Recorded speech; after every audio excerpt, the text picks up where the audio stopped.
Hello, everyone, and welcome to the review and analysis of the second passage in the 2014 released AP exam. I think you'll find this passage more accessible and more easy to understand, but we should take a close look at it because in addition to looking at the passage and what the passage is saying, we want to make sure we understand the types of questions that you can anticipate being experiencing on test day. So this, you are told, consists of excerpts. Notice more than one. That is a small chunk of, a small passage from an essay published in the 1940s. So something relatively contemporary. Got to see if I can enlarge this just a little bit more. Okay, so here is the passage. And it does begin with a little bit of a unusual metaphor. I think the whole thing is a little bit unusual. So follow along, please. It is the fate of actors to leave only picture postcards behind them.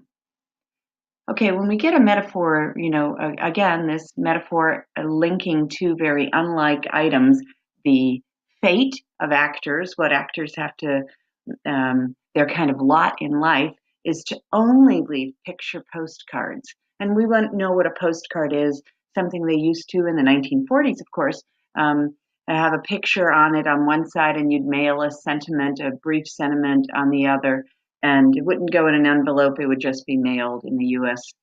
Postal mail at that time. So these were just pictures that you could send to someone locally. Locally or from afar.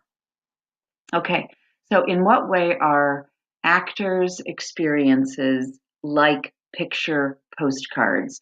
Again, you'd send a postcard when you were doing something special, but it was never as good as the real experience, right? You'd send a picture of your wonderful vacation, this in a postcard, but it would never truly be the postcard. So only a postcard is a sort of familiar sentiment. They got to have the wonderful experience and I only got this postcard, but it's still nice to be thought of. It is the fate of actors to leave only picture postcards behind them. Okay, what does the author mean by that? She's got to explain it, or he.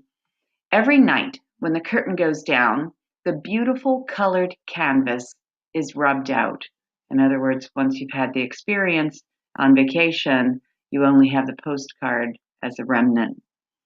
And in the same way, the fate of actors is that after the curtain goes down, after the show, everything they've done that evening is gone.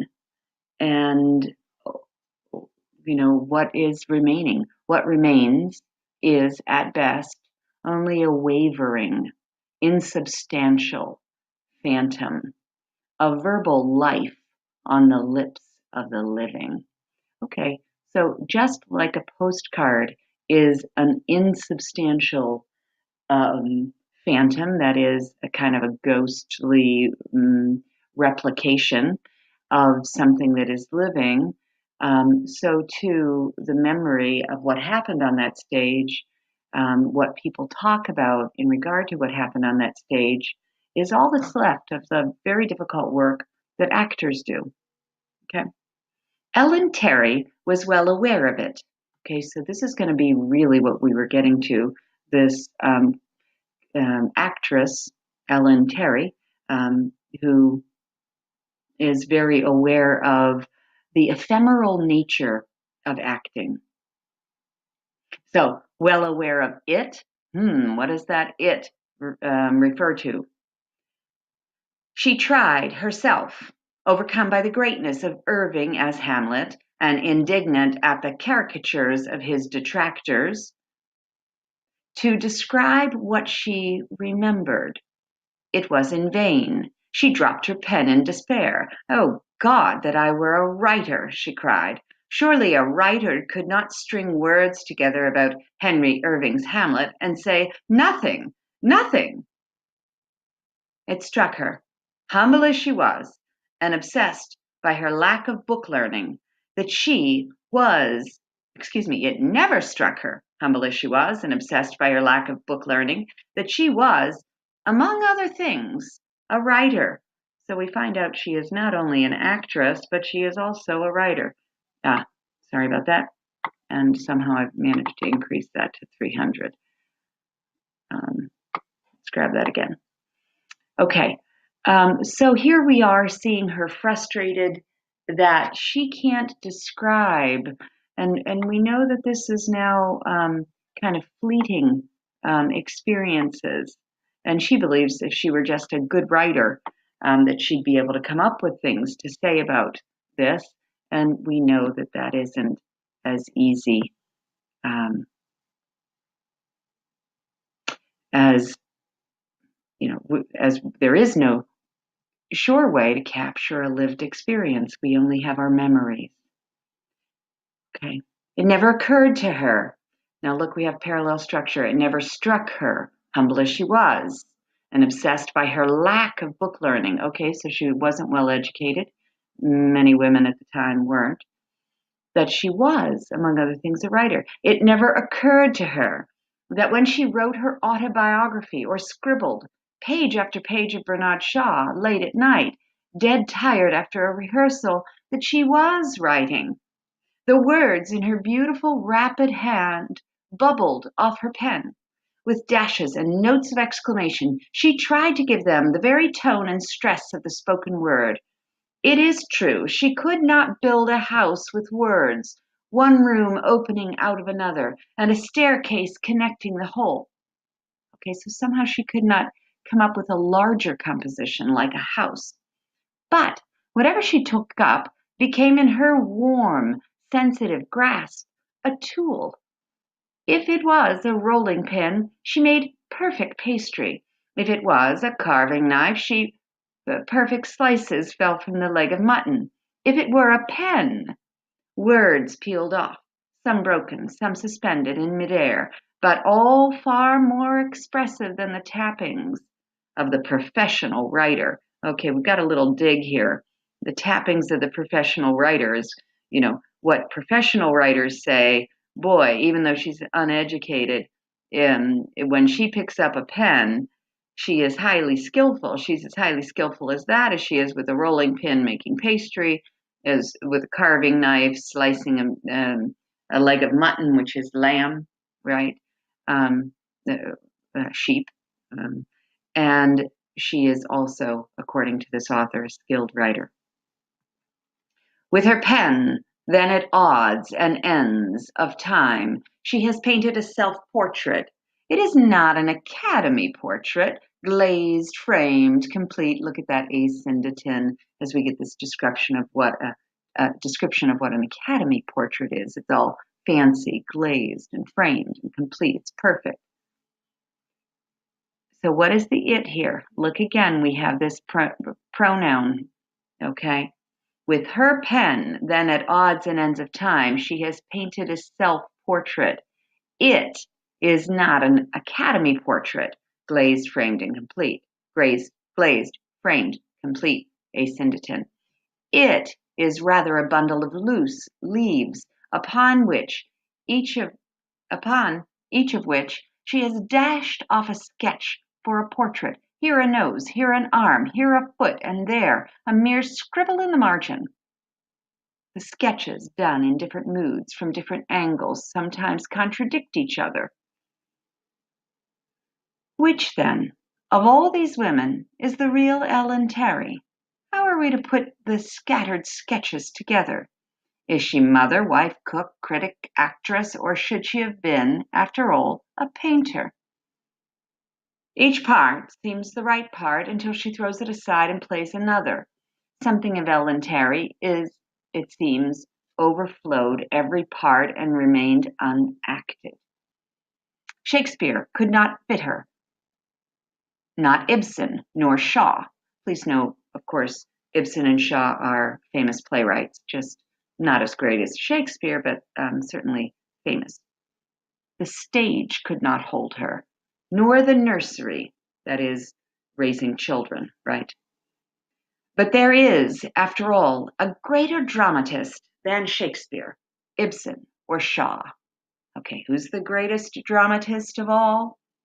Who's the greatest creator of drama? There is nature. Hers, okay, what is the pronoun antecedent here? Stop and think. Hers is so vast a stage and so innumerable a company of actors that for the most part she fobs them off with a tag or two. They come on and they go off without breaking ranks. Okay, pronoun antecedent for this they. Company of actors. But now and again, nature creates a new part, an original part. The actors who act that part always defy our attempts to name them. They will not act the stock parts. They forget the words. They improvise others of their own. But when they come on, the stage falls like a pack of cards and the limelights are extinguished. Okay? So the limelights are those lights on the stage that attract our attention at the foot of the stage. So being in the limelight, being in the spotlight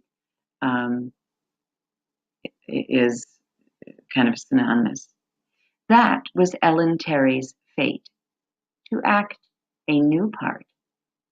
And thus, while other actors are remembered because they were Hamlet, Phaedra, or Cleopatra, Ellen Terry is remembered because she was Ellen Terry. Okay, so we imagine that she was Ellen Terry on the stage.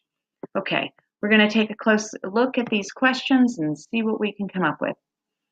Which of the following statement is best supported by information given in this passage?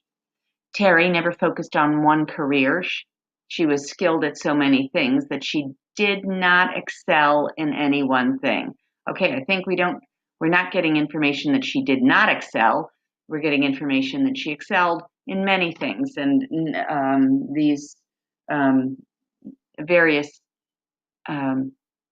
careers that she had she was too big to be held by only one of them. Terry was so clever an actress that her portrayal of a role seemed to change every night. That isn't supported by anything said in the passage. Shaw encouraged Terry. Gotta stop right there. We have no interaction between Shaw encouraging Terry, and certainly tutoring her and creating plots and characters doesn't exist in this. That choice would be a content error. Because Terry lacked confidence. Do we have Terry lacking confidence in this passage? We certainly do. Remember her wishing she were a writer so she could analyze what was going on stage? Because Terry lacked confidence in certain of her skills, she never fully realized she was a person of rare talent. Okay, certainly we have this whole passage exploring what rare talents Terry had, and certainly it also says that she lacks confidence, but we never want to jump to the first right answer. We want to make sure we don't miss anything in other choices. So let's take a look at the letter E. Because Terry did not have natural talent for either writing or acting, we've got to stop right there. Did not have natural talent? The whole point of this passage is to say she did have natural talent. And it's certainly not true that she struggled to learn her craft. D is the best answer. 13. The author's attitude toward Terry can best be described as the author's attitude is superior? No.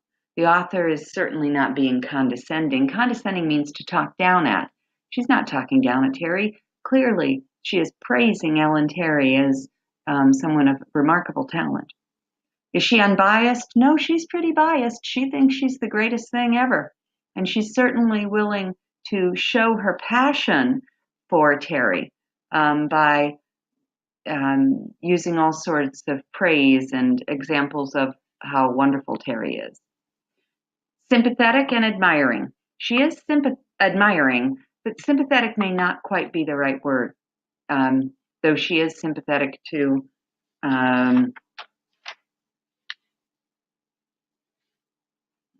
to Terry's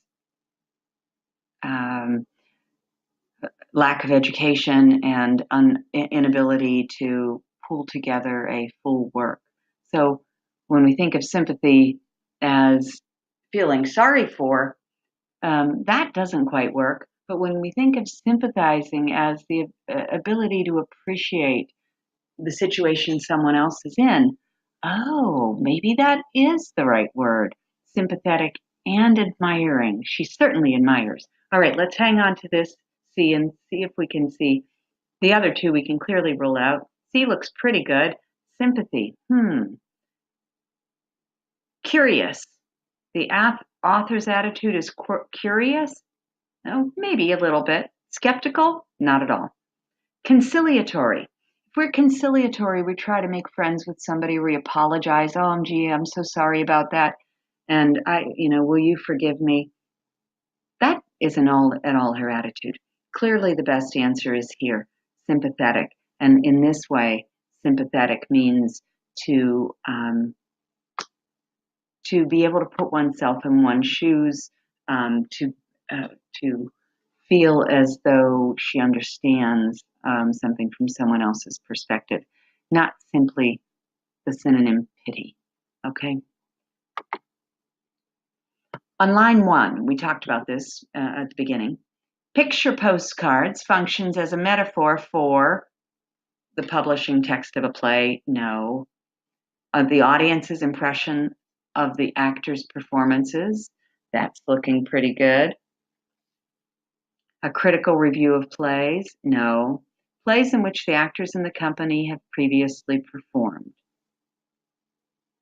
That doesn't make sense in regard to what we just read. The stage designer, we have no mention of stage designers, sketches of sets and scenes. Okay, so, this is kind of getting at the idea of what the stage looks like, therefore a picture postcard. Remember what we were talking about, what this metaphor was talking about is how someone might send you a postcard of an experience they had, and it's not like living it yourself. And to recall, for the audience, trying to recall the impression of a performance that they saw is something akin to that. So the best answer is B. Number 15. The passage implies that the primary enemy of the beautiful colored canvas and the wavering insubstantial phantom is what is the primary enemy? Is it the cost of producing plays?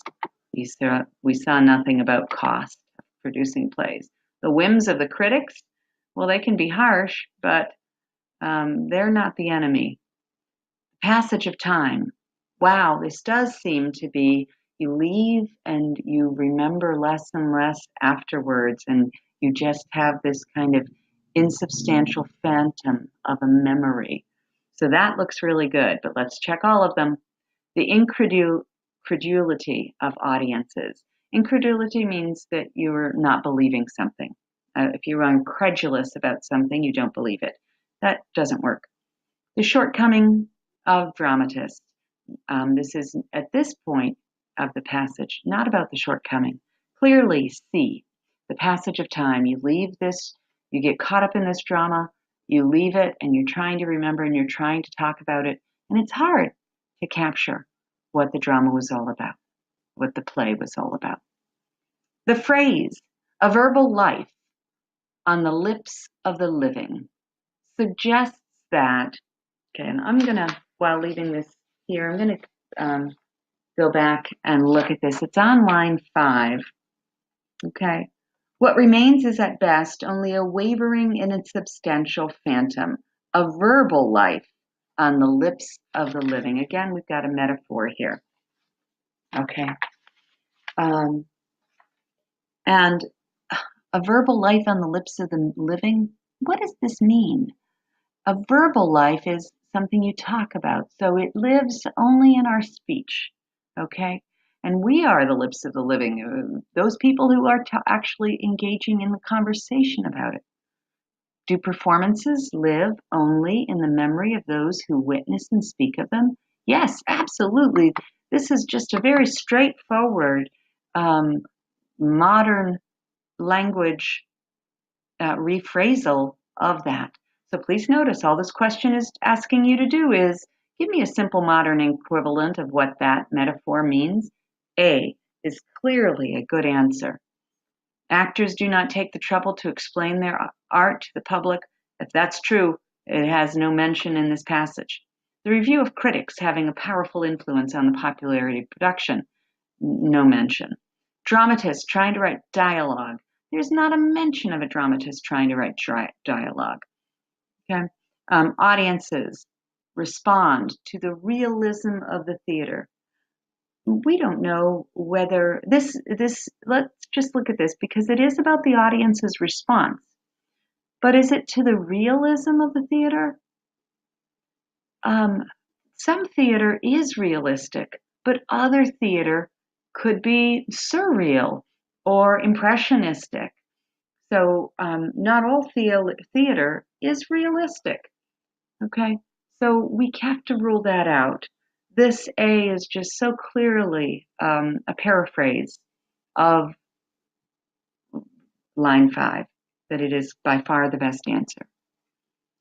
17. What is the relationship of the second and third sentences to the first sentence?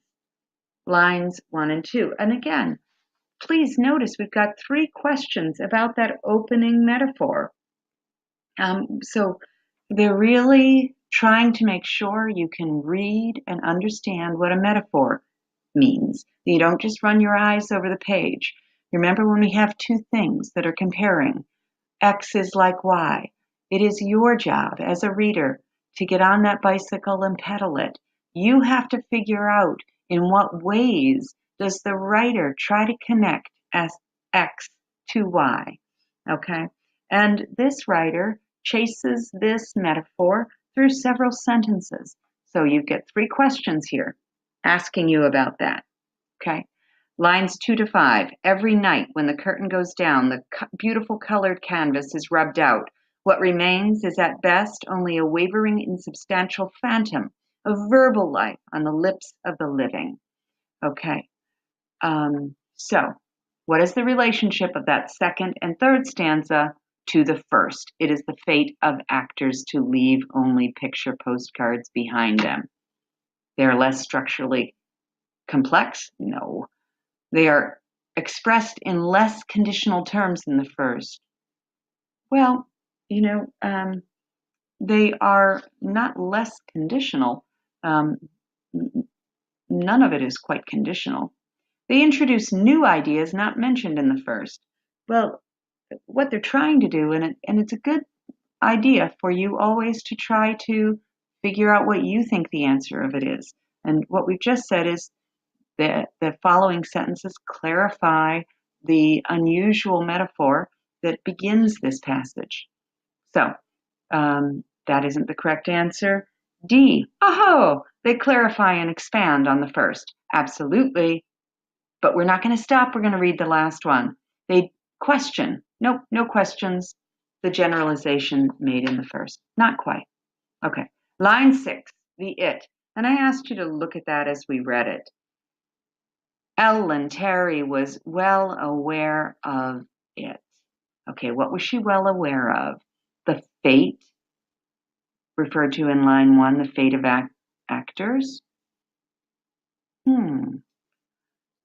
Okay, the fate of actors is that what you've done all night long is only like a picture postcard in that people create it by remembering it, just like a vacation experience is created by the memory that's being captured on the snapshot or the picture on the picture postcard. So that looks good. The pronoun it refers to curtain. She was well aware of it, the curtain going down. Well, the curtain does go down I'd be happier if that were the correct answer, if it were the curtain goes down, and not just the curtain itself. That doesn't make sense because the ephemeral nature isn't captured by curtain. Okay, C, canvas. This is in line 3. The canvas is rubbed out. Again, it's not just the word canvas. The pronoun it captures the problem of the ephemeral nature of acting. The phantom, a wavering, insubstantial phantom. This is the second best answer and a plausible answer. Let's hold on to that and analyze it further. So A looks good and D looks good. Life, a verbal life, no, it's not simply life. What is Ellen Terry well aware of? She tried herself, overcome by the greatness of Irving as Hamlet and indignant at the caricatures of his detractors, to describe what she remembered. The phantom is the passage of time, but the fate of actors is the best answer here. If you answered D, don't feel too bad. That looks pretty good. But the best answer is that what she is preoccupied with and well aware of is this ephemeral nature that time passes and leaves only picture postcards behind them. Okay. The use of italics for nothing, nothing is to do what? Okay. This is pretty straightforward. It emphasizes Terry's sense of frustration. Certain. She's frustrated as a writer that she thinks if she were a real writer, she'd be able to convey something and not think about what happened on the stage that night and the next day go to write about it and not be able to articulate it. Okay, she's not being sarcastic. She's not suggests the difficulty of writing great parts for actors. She is talking about the difficulty of writing, but not writing great parts for actors. Linking a clear sense of purpose to success in writing. She is. She does have problems with this, right? Finding a clear sense of purpose and linking a clear sense of purpose to success in writing. But we don't get a sense that she's frustrated because she can't find the words to describe what has just happened. Not because she's trying to be successful and can't be successful. We don't see her as an ambitious person in that way. Imply that Terry's weakness in writing is her tendency to exaggerate. Clearly, that's incorrect. Best answer is A. Emphasize Terry's sense of frustration. The words bubbled off and peeled off in line 28 used to describe the way Terry wrote. Emphasize. Okay, bubbled off and peeled off. Boy, look, we are just talking about metaphors. We're talking about figurative language for the 4th question in a row, talking about the way this author uses metaphor. Do those words suggest that she was polished? No. If you bubble up and that just means you kind of whatever overflows is what lands on the page. That isn't polished. Thoughtfulness and application. To application here would mean to apply yourself. No, what's saying is that this is very spontaneous. This is just very quick. It's just what comes up and kind of spills out. Bluntness and indiscretion. We don't have any sense of that tone from Ellen Terry. Mystery and imagination. We have no mention of mystery, though she does seem pretty imaginative. Ease and spontaneity is clearly the best answer. That's exactly. It just seems these ideas come to her easily and spontaneously, and that's what she's able to put down on page. Which of the following stylistic features is most extensively used in lines 25 to 30? Lines 25 to 30.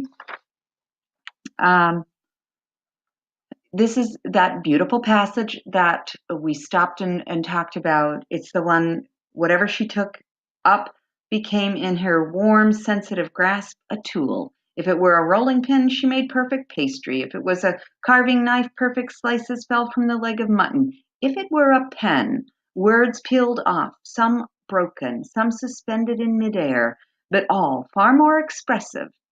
That is, they're far better able to capture the ideas than the tappings of the professional writer. In her amateur style, she is able to do better than um, what professional writers do. Okay, all of those sentences, we've got 3 sentences in the row. If she did this, she did this. If it were this, if it were a rolling pin, this happened. If it were a carving knife, this happened. If it were a pen, and then we get this long. Do we have inversion of normal subject, verb, object order? No, absolutely, we do not. That inversion means it's upside down. We would get the direct object first, and then the verb, and then the subject. Backward down the stairs fell I. That's inversion. Do we get repetition of sentence structure? We sure do. Wow. We have 3 sentences in the row, and they are doing the exact same kind of structure. That looks good, but let's check. Periodic sentence structure, as you remember, puts the main idea at the end. And we do have that in the last, where she is better than a professional writer. But we can't say that that's what is happening in all 3 of those sentences. Sentence fragments don't exist. That's absolutely a wrong answer. A use of connotative meanings that add complexity. These are quite simple words, so I don't see where we have complexity added by connotation. So clearly, B is the repetition of syntactical pattern is there. 21 is B. 22, the effect of mentioning an Academy portrait is to, you remember that kind of snarky, the Academy portrait glazed, framed, complete. It is rather a bundle of loose leaves, upon each of which she has dashed off a sketch for a portrait. Here a nose, here an arm, here a foot, and there a mere scribble in the margin. Okay. The effect of mentioning. What is the effect of mentioning that Academy portrait? Is to imply that Terry deserved it to have her portrait painted by a great artist? No, absolutely not. By the Academy, we mean someone who's trained, certainly. To suggest that Terry was adept at self-expression, both in writing and painting. Adept at self-expression in both writing and in painting. Well, that's pretty good. That is what the author seems to be saying. But is that why she would bring up the Academy portrait? Okay, this is true, but is it the best answer? Is it the effect of mentioning an Academy portrait?